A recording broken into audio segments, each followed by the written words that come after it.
The crimson light of dying stars bled across the viewport of the stray dog, a stark contrast to the cold, hard glint in Law Marshal Kaelen Vance's eyes. He believed he could manipulate any truth, twist any narrative to serve his code of justice, until the day his unauthorized excavation on the dead moon Xylos fractured the seal of a place that defied reality itself. And he met her, the woman whose very skin was a shimmering, iridescent lie, the last guardian of the Black Labyrinth of impossible geometries. Xylos was a mausoleum world, orbiting the colossal gas giant Typhon like a forgotten teardrop. Its surface was a jagged nightmare of obsidian plains and razor-edged mountains, all under a sky perpetually dominated by Typhon's swirling, malevolent eye. Here, ancient and silent, pulsed the labyrinth, a structure that wasn't so much built as it was inflicted upon reality, its angles wrong, its presence a low thrum against the sanity of any who drew too near. The air was thin, tasting of metallic dust, and the ozone tang of imminent energy discharge. Kaelen Vance stood before a newly carved access point, his breath misting in the frigid atmosphere despite the thermal regulators in his Star Law undersuit. His mission, entirely off the books, was fueled by whispers of a precursor superweapon.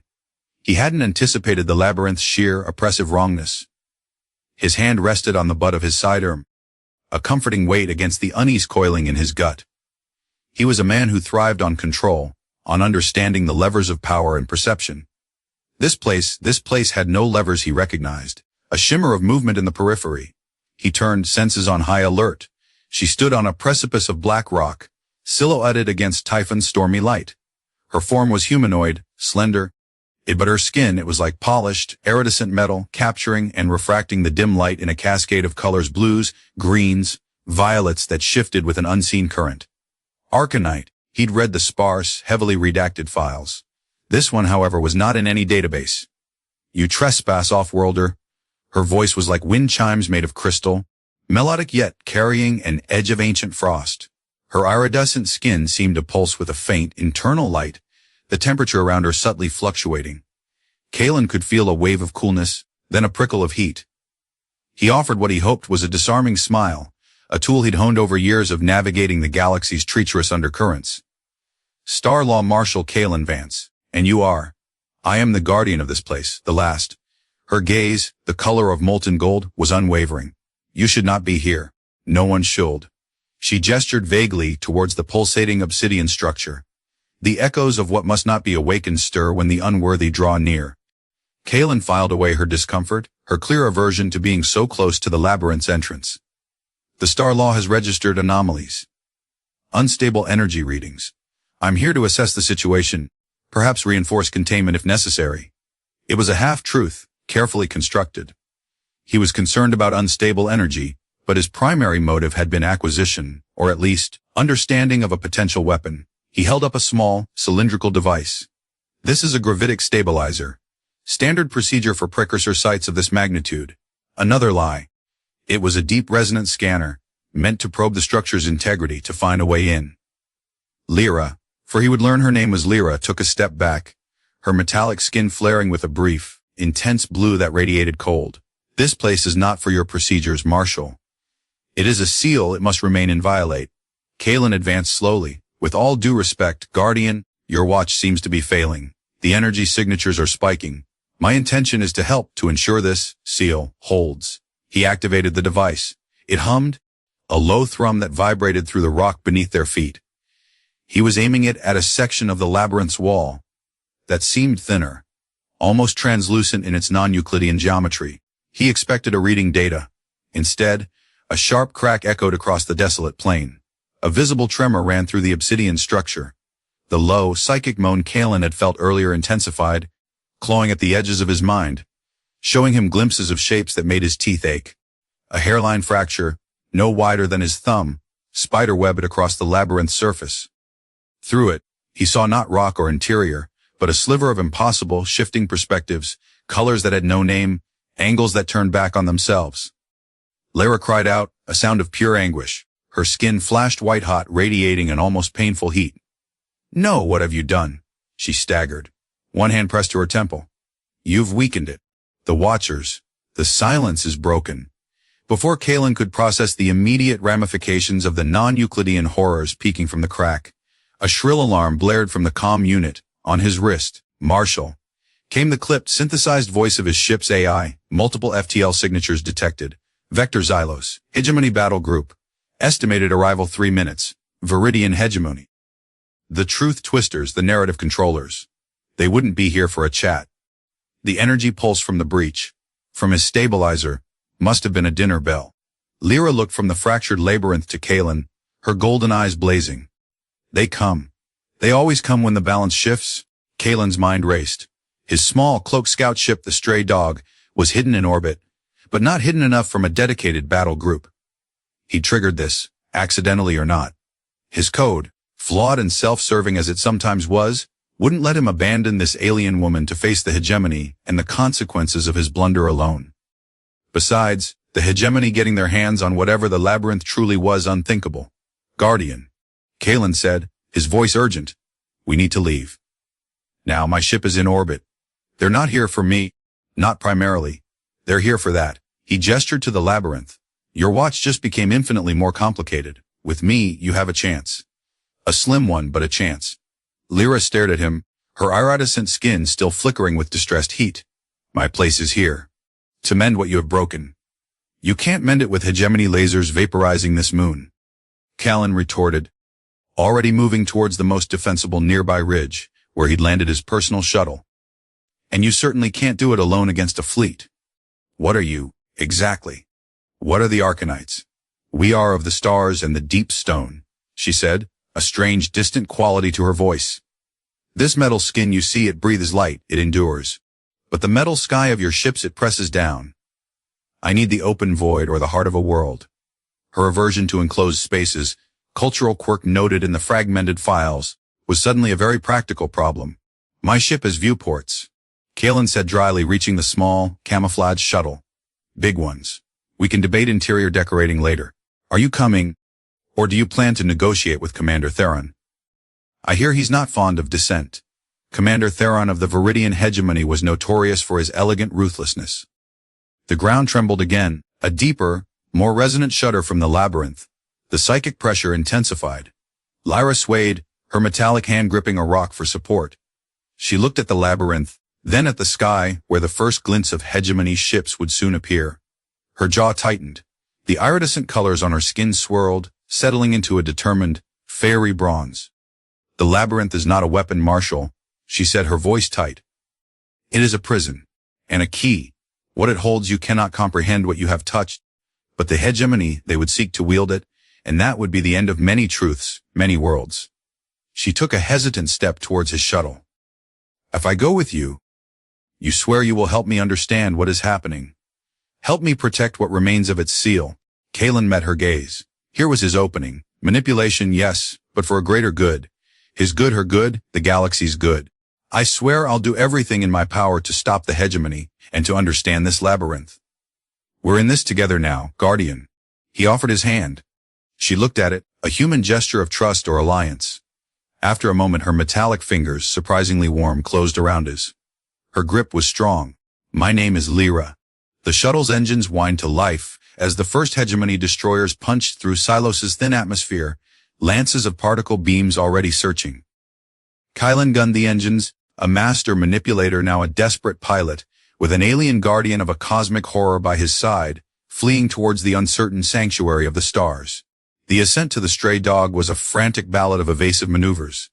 Kaelen's piloting was born of countless skirmishes in the lawless outer rim, his instincts honed by near-death experiences.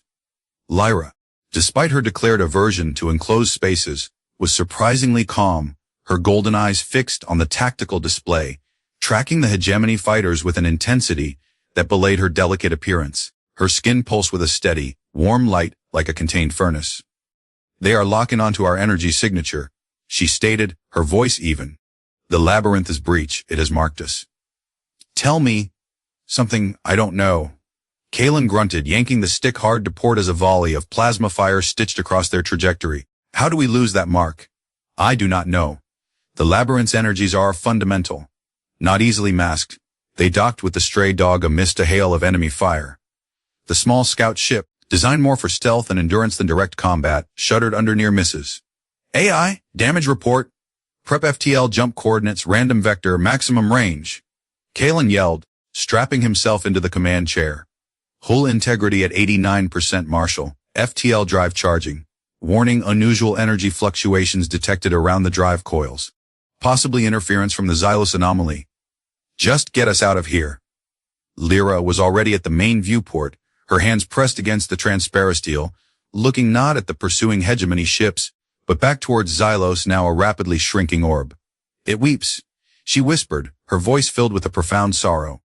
The wound you made, it seeps into the void.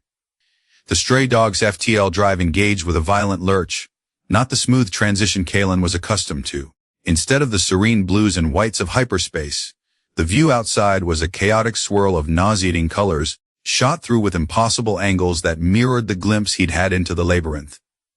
The psychic pressure returned. Stronger now. A discordant symphony playing in his skull. What's happening? Kaelen fought to keep control of the ship. Alarms blared. The labyrinth's influence. Lyra gasped, her iridescent skin flickering erratically. It's twisting the fabric of this transit. We are not following the plotted course.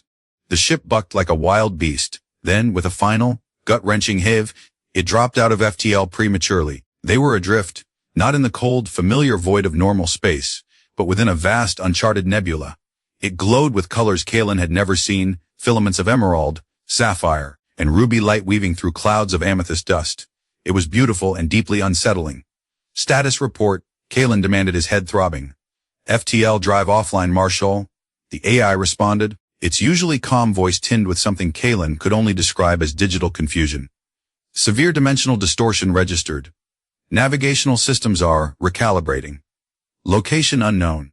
We appear to be in a highly unstable region of space. Multiple exotic particle readings. Lyra was pressed against the viewport, her metallic skin now a dull, matte gray, absorbing the strange light of the nebula. This place, it feels ancient. And aware. Kaelen felt a prickle on his skin. Aware. Nebulas aren't aware, Lyra. This one might be, she murmured. Or perhaps, what dwells within it? As if summoned by her words, a change occurred in the vibrant tapestry of gas and dust outside. A section of the nebula began to coalesce, to darken, drawing in the surrounding light. It wasn't forming into a star, or any recognizable celestial body. It was gathering. A shape emerged, if shape was the right word. It was vast, larger than their small ship, composed not of matter but of shifting, iridescent energies, light and shadow intertwined. It had no discernible eyes, no limbs, yet Kaelen felt an undeniable sense of being observed, of being scrutinized by an intelligence so alien it defied comprehension. It moved with a slow, ponderous grace, pulsating with an inner light that echoed the labyrinth's unsettling aura, yet somehow cleaner, purer. By the void. Kaelen breathed, his hand instinctively going to his weapon controls. No, Lyra said, her voice hushed.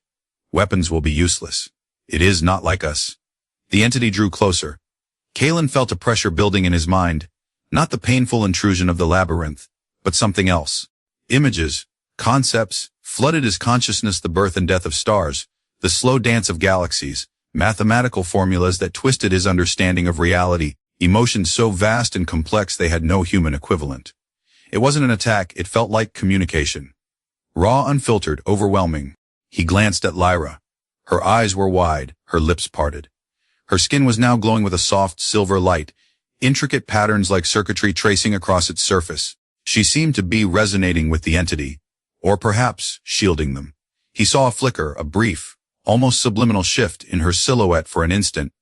He thought he saw vast, geometric wings of pure light unfurl behind her before she seemed to clench, her humanoid form reasserting itself with visible effort. The entity's psychic broadcast intensified. Kaelen felt a wave of profound loneliness, the ageless solitude of a being that had witnessed epochs pass. Then, a sense of curiosity directed at them, at the stray dog, and specifically, Kaelen felt, at the lingering taint of the labyrinth that clung to their ship. He saw Lyra tremble, her silver glow intensifying.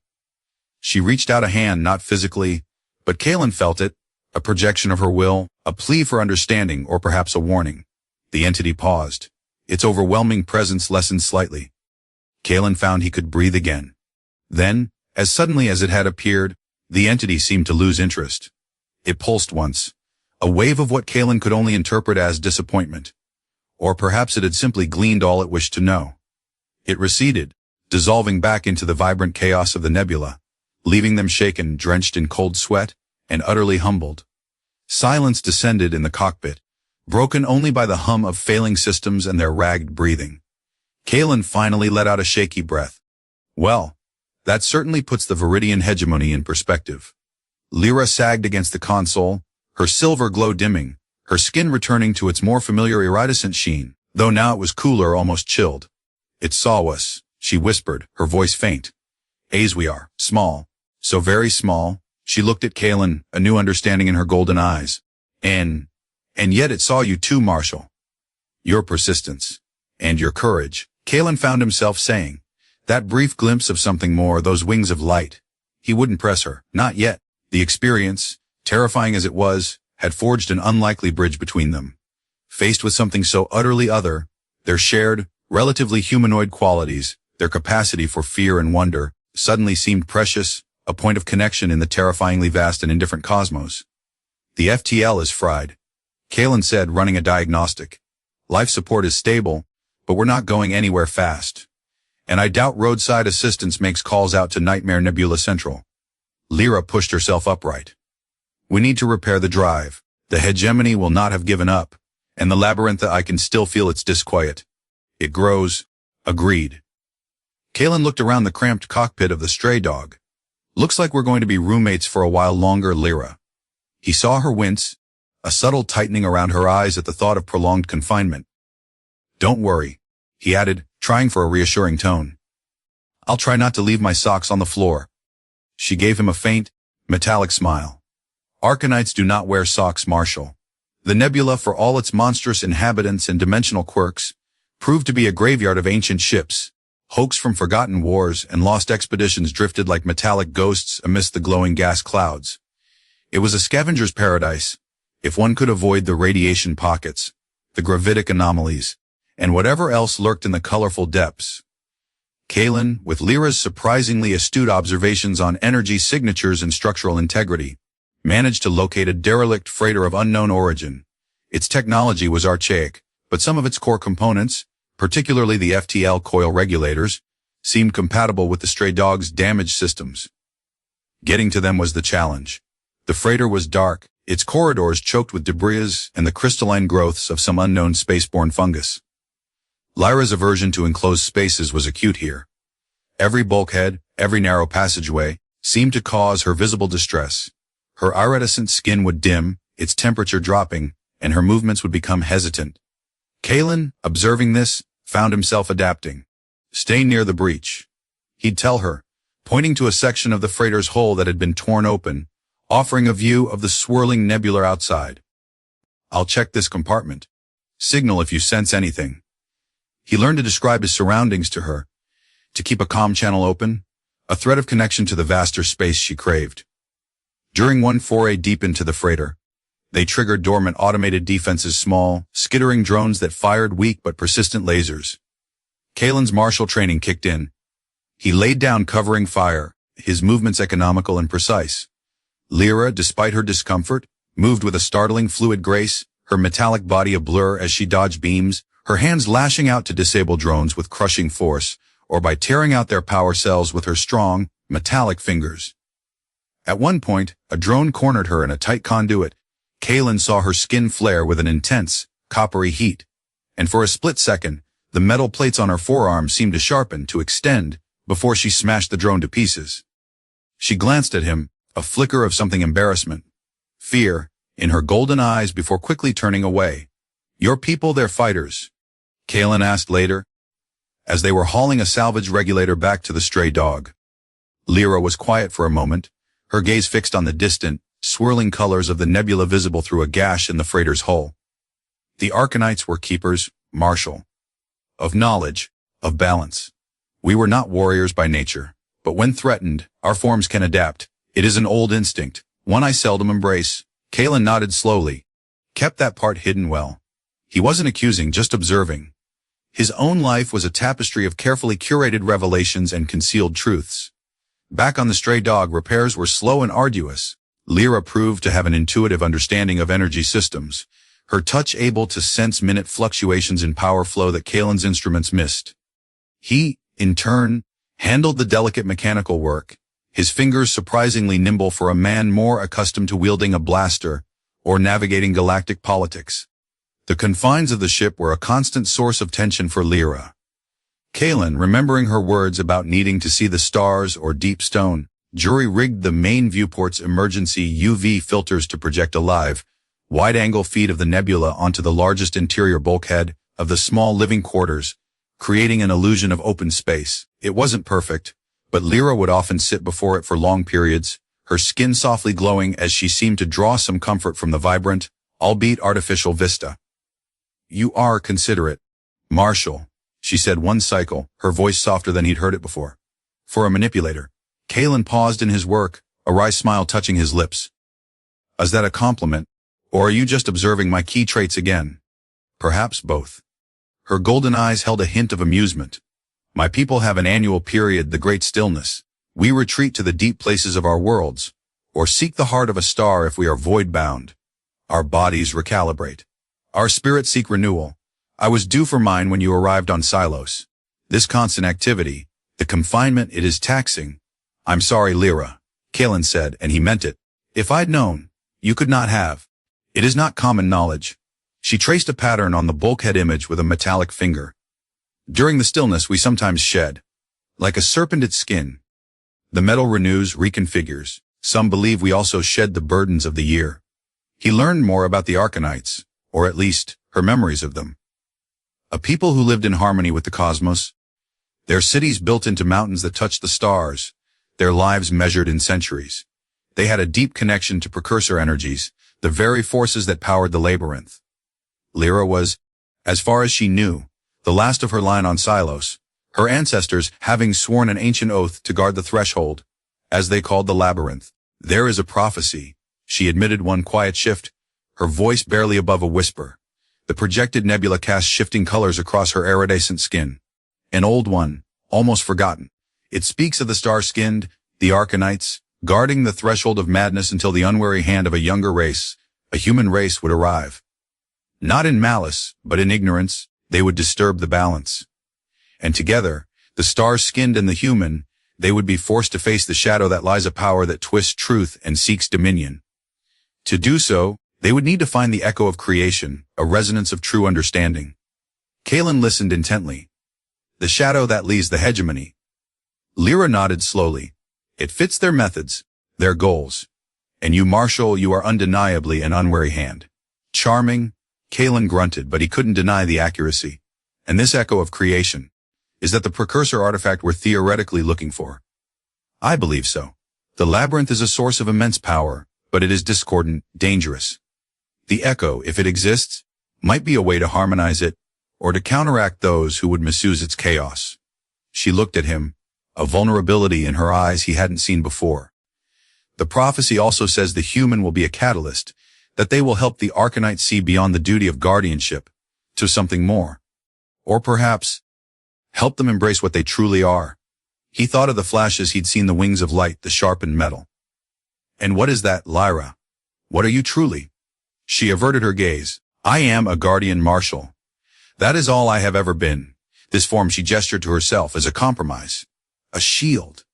My true nature, it is tied to the energies of my people, to the stars themselves. It is larger, more elemental, and perhaps more frightening.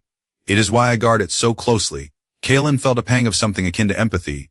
He, too, wore masks, albeit metaphorical ones. "Being frightened of what you are is a heavy burden, Lyra. And you, Marshal Vance, are you never frightened of the manipulations you weave? Of the lines you cross in the name of your code?" He met her gaze, his own unflinching. "Every day. But I cross them anyway if it means a greater truth prevails, or an innocent is protected. The galaxy isn't kind to idealists who play by rules that predators ignore." He paused. "The hegemony operates on lies. Sometimes you need a carefully crafted lie to expose a much larger, more dangerous one. Or to get people to listen to a truth they're not ready for." Their conversations deepened. Lyra learned about Kaelen's past, a promising Star Law cadet whose faith in the system had been shattered by corruption, leading him down a path of pragmatic, often morally ambiguous, enforcement. He learned that Arcanites perceived a broader spectrum of light than humans, could sense energy fields with remarkable acuity, skills that proved invaluable as they navigated the treacherous nebula. Her skin temperature became a reliable indicator of her mood, for him a sudden warmth signaling irritation or passion, a coolness indicating sorrow or deep thought. One cycle, while Kaelen was meticulously recalibrating a damaged sensor array, Lyra watched him, her head tilted. Your focus is intense. You find solace in such intricate work. It's predictable, Kaelen admitted. Unlike people, or labyrinths, or nebulas with existential crises. He glanced up, catching her eye. A faint smile played on her lips, a rare and surprisingly human expression. Besides, if this sensor isn't perfectly aligned, we might fly straight into a black hole, and I'd rather not explain that to the hegemony. The romantic tension, unspoken but palpable, began to build in the close confines. A shared glance that lingered too long, an accidental brush of his hand against her cool, metallic arm that sent an unexpected jolt through him. The vulnerability they shared, stripped bare by their isolation and the constant threat, was forging a bond stronger than either anticipated. They finally managed to repair the FTL drive, jury-rigged and unstable, but functional. As they prepared to leave the nebula, Kaelen found a small, perfectly formed crystal that had grown on the stray dog's hull, a product of the nebula's exotic energies. It pulsed with a soft, internal light, echoing the colors of the gas clouds. He offered it to Lyra, a souvenir. She asked, her fingers tracing its facets. Her skin warmed slightly where she touched it. Or a reminder, Kaelen said, that even in the most chaotic places, beauty can form, and that even the most alien things can connect. Lyra looked from the crystal to him, her golden eyes searching his. The labyrinth's disquiet, it has a new urgency, Kaelen. I feel it pulling, like a wound that demands attention. And the hegemony, they will be searching for us, for the energy signature we carry. Then let's not keep them waiting. Kaelen said, a grim determination in his voice. Time to find this echo of creation. And maybe, just maybe, figure out what to do about that labyrinth before it swallows a star system or two. Their escape from the nebula was less chaotic than their entry, but the stray dog still bore the scars of its ordeal, and the lingering psychic taint of the labyrinth. Following faint energy traces and piecing together fragmented data, Lyra had gleaned from her attunement to precursor energies. They set a course for a planet named Aethel, a newly discovered, vibrant world on the far edge of the charted galaxy, rumored to be a veritable paradise. It was also, according to Lyra's interpretation of the ancient Arcanite texts, a place where an artifact resonant with the echo of creation might be found. Unfortunately, they weren't the only ones interested in Aethel. The Veridian Hegemony, under the direct command of the infamous Commander Theron, had already established a significant presence there. Theron was a master of narrative warfare, a true believer in the hegemony's doctrine that controlled information and manufactured consent were the cornerstones of a stable, prosperous galactic order. He saw Aethel not just as a resource-rich planet, but as a blank canvas upon which to paint the hegemony's vision of utopia, regardless of the primitive, sentient flora and unique ecosystem that already called it home. As the stray dog approached Aethel, cloaked and running silent, they began to pick up strange transmissions, not military comms, but widespread, low-frequency broadcasts. What is that? Kaelen asked, frowning at the unusual energy patterns. Lyra listened, her head tilted, her iridescent skin flickering with unease. It is a song of sleep, a lullaby of lies.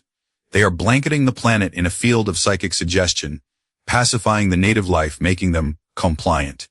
Her voice was laced with disgust. These are the reality anchors the hegemony uses. Advanced technology to create mass illusions, to control entire populations by shaping their perception of reality. They saw evidence of it as they slipped past the hegemony blockade and into Aethel's atmosphere. Vast swaths of what should have been vibrant, alien jungle were eerily still.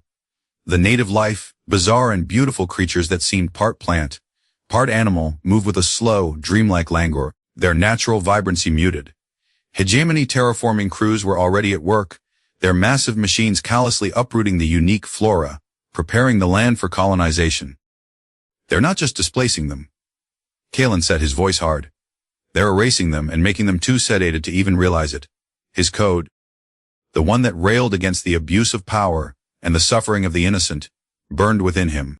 The search for the artifact, which Lyra now believed was a kind of harmonic resonator, described in Arcanite lore, led them to a remote mountain range, far from the hegemony's main operations. The mountains were breathtaking, spires of crystalline rock that pierced a sky of turquoise and violet, wreathed in clouds that shimmered with Aethel's unique atmospheric composition. For Lyra, it was a taste of the open skies and natural grandeur she craved. Her skin seemed to drink in the light, its colors becoming richer, more vibrant. They landed the stray dog in a hidden valley, cloaked beneath a dense canopy of bioluminescent flora. The air was alive with the sounds of Aethel's untainted wilderness, a stark contrast to the drugged silence of the hegemony-controlled zones. Their search led them to a vast, naturally lit cavern system, its ceilings so high they were lost in shadow, pierced by shafts of sunlight that illuminated colossal crystal formations. Lyra moved through these spaces with a newfound grace, her earlier tension easing. "This place it breathes," she murmured, touching a glowing crystal pillar. "It reminds me of the deep halls of my homeworld." It was here, in the heart of this crystalline cathedral, that they found it. Not a complex machine, but a deceptively simple object, a perfectly spherical orb of a material that seemed to absorb and re-emit light, humming with a faint, pure energy. The Harmonic Resonator. As Lyra reached for it, her metallic fingers inches away, a squad of hegemony shock troopers burst from the shadows, their weapons trained. And with them, Commander Theron. Theron was a tall, imposing figure, his uniform immaculate, his face a mask of urban condescension. Marshal Vance. And the Arcanite anomaly. How predictable. Did you truly believe you could claim such a prize from under our noses? His eyes flicked to the orb, a fascinating artifact. Its energies will greatly enhance our reality anchors, wouldn't you agree? Kaelen moved to place himself between Theron and Lyra. Theron, still peddling your brand of synthetic happiness, I see. Doesn't it get boring, lying to entire planets? Theron smiled, a cold, predatory expression.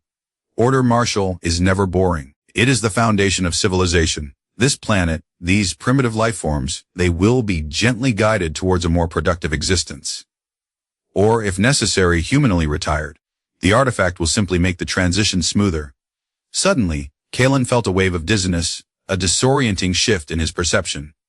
The cavern seemed to waver, Theron's face momentarily distorting into something monstrous, then into the face of his old Star Law mentor, the one who had betrayed him. He heard whispers in his mind, accusations, doubts about Lyra, about their mission, about his own sanity. "What's wrong, Marshal?" Theron's voice was smooth, laced with false concern. Feeling a little conflicted. "Our understanding of neuro-linguistic programming and mimetic warfare is quite advanced. We can tailor reality to suit any individual's deepest fears, their most profound insecurities." Kaelen gritted his teeth, fighting the induced illusions. He saw Lyra falter, her hand recoiling from the orb, her skin dimming. He knew Theron was targeting her too, perhaps preying on her fear of her true form, her isolation.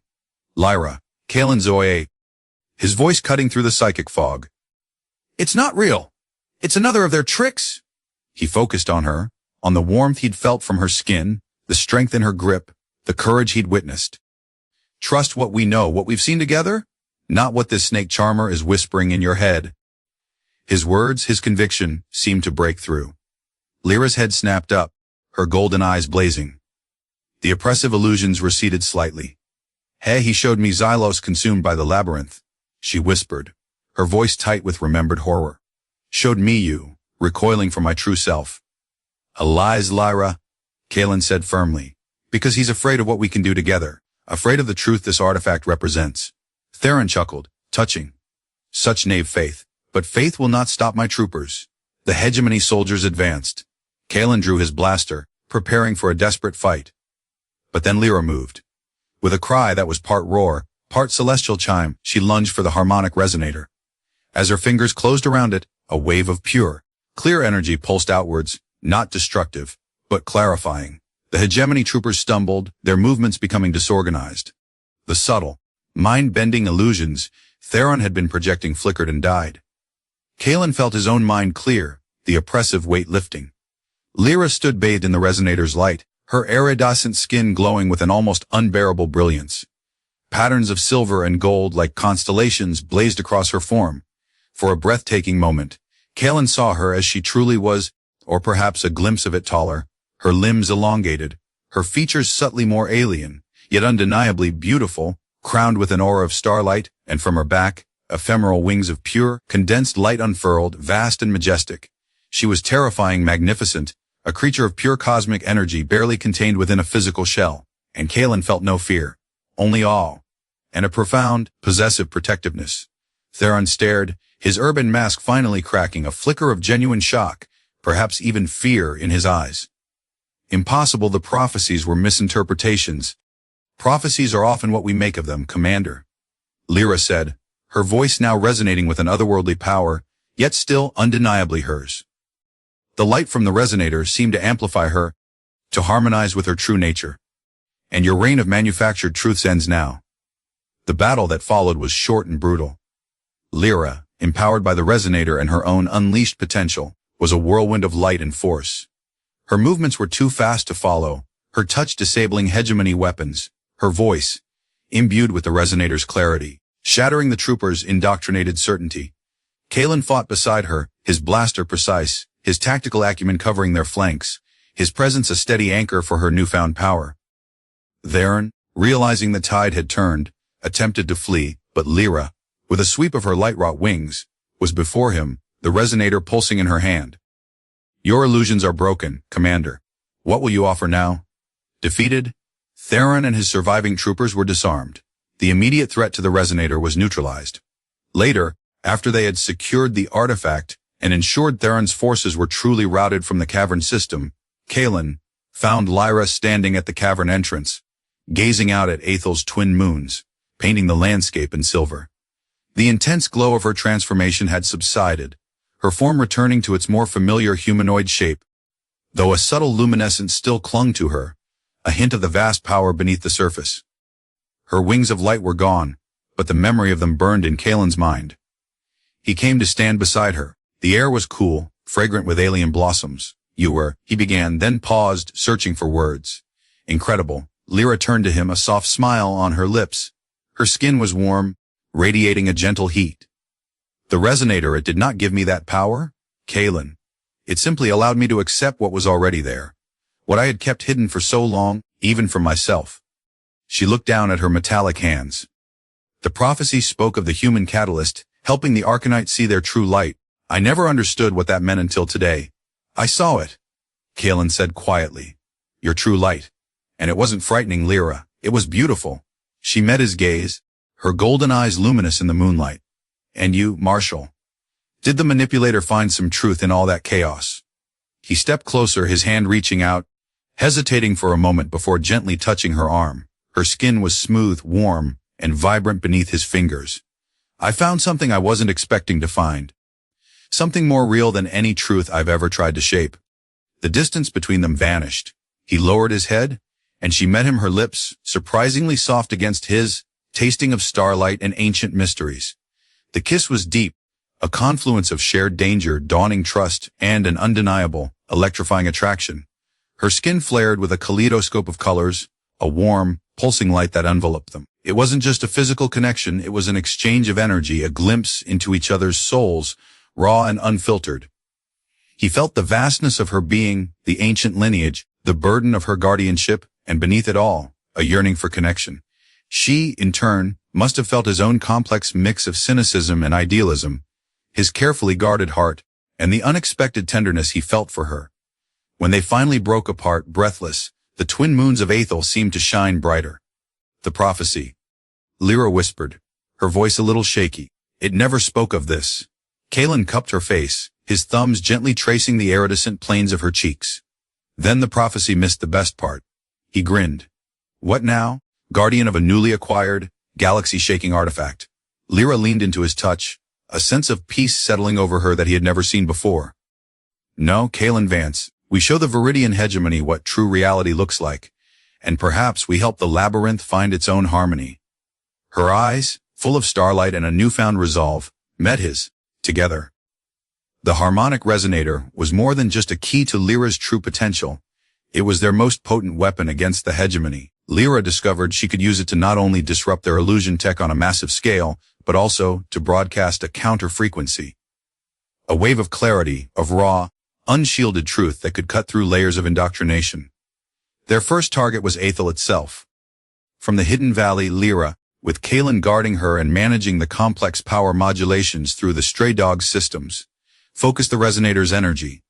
A beam of pure, white light shot into the sky, spreading like a ripple across the planet. On the comms, they heard the hegemony's pacification broadcast dissolve into static, then silence. Reports flooded in from sympathetic local informants Kaelen had cultivated with his persuasive charm. The native life was stirring, shaking off its artificial slumber, the vibrant colors returning to the jungles, the strange plant-animal hybrids moving with renewed purpose, confusion, and then anger rippling through the hegemony ground troops as their carefully constructed reality fractured. Commander Theron, though captured, was not their only problem. The Veridian Hegemony was a vast, interstellar regime. Its central command, the source of its narrative control, and the coordination point for its galactic operations, was located on Veridia Prime, a colossal orbital station bristling with advanced technology, including the primary transmitter for their illusion network. It was also, Kaelen learned from interrogating a surprisingly cooperative hegemony technicians, persuaded by Kaelen's silver tongue and the undeniable evidence of his commander's defeat, where Theron was supposed to deliver the labyrinth's secrets, had he acquired them. Veridia Prime, Kaelen said, studying the station's schematics, which the technician had reluctantly provided. The belly of the beast. If we can use the resonator there, at the heart of their network, we could potentially cripple their ability to control narratives across multiple sectors. Lyra, now more comfortable in her power, her skin retaining a subtle, permanent luminescence, nodded. It is the most direct path, but it will be heavily defended. Her brief, partial transformations were becoming more frequent. More controlled, her eyes might glow with starlight when she concentrated, or her hands might briefly sheathe in hardened, razor-sharp metal when anticipating conflict. Kaelen found these glimpses of her true nature enthralling rather than alarming. They couldn't take on Veridia Prime alone. Kaelen, using his knowledge of galactic fringe elements and his uncanny ability to find common ground or exploit common enemies, reached out. He contacted a loose coalition of smugglers, dissidents, and refugees who had suffered under hegemony rule, people who had seen glimpses of the truth behind the illusions, but lacked the means to fight back effectively. He didn't promise them victory. He offered them a chance, a weapon in the form of Lyra and the resonator, and a target. His persuasive arguments, backed by Lyra's quiet, luminous presence and the undeniable power of the resonator, demonstrated safely, of course, swayed many. A small, ragtag fleet answered their call. The plan was audacious. Kaelen, Lyra, and a hand-picked team would infiltrate Veridia Prime aboard the stray dog, using a stolen hegemony transponder code and Kaelen's knack for verbal misdirection to get past the outer defenses. Their objective, the station's central command and the main transmitter array. The small fleet would create a diversion, drawing off hegemony forces. The night before the assault, Kaelen found Lyra on the observation deck of their temporary flagship, a battered but resilient freighter provided by their new allies. She was gazing at the star-dusted void, the light of distant galaxies reflected in her golden eyes. The resonator pulsed softly in a containment field nearby. "Aethel is breathing again," she said without turning. "I can feel it, even from here. The song of its life unmuted. Thanks to you," Kaelen said, moving to stand beside her. He took her hand, her metallic fingers cool at first, then warming to his touch. "Are you ready for this?" She turned to him, her expression serious yet calm. "I was born to guard a silence, Kaelen. A silence born of fear and ignorance. You, and this artifact, you have shown me the power of a different kind of resonance. A resonance of truth." "Yes, I am ready." She squeezed his hand. "My path was once to guard a dark labyrinth. You showed me a path toward the light, even if it leads through fire and the cold of space." He drew her closer.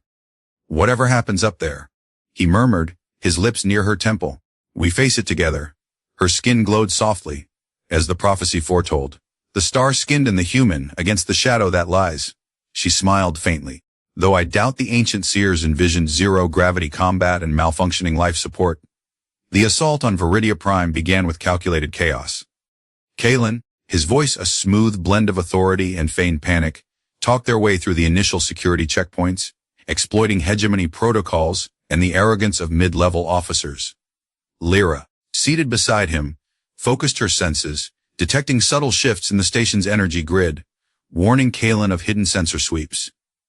Their luck ran out as they approached the station's core. An alert hegemony analyst, perhaps one not entirely convinced by Kaelen's masterful bluster, flagged their outdated transponder subcodes. Alarms blared. Red lights bathed the corridors in an ominous glow. So much for the quiet approach. Kaelen muttered, arming the stray dog's minimal weapons.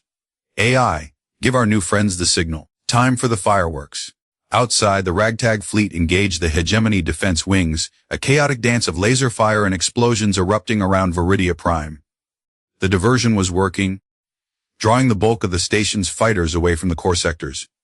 Kaelen docked the stray dog at an emergency access port, blowing the outer hatch.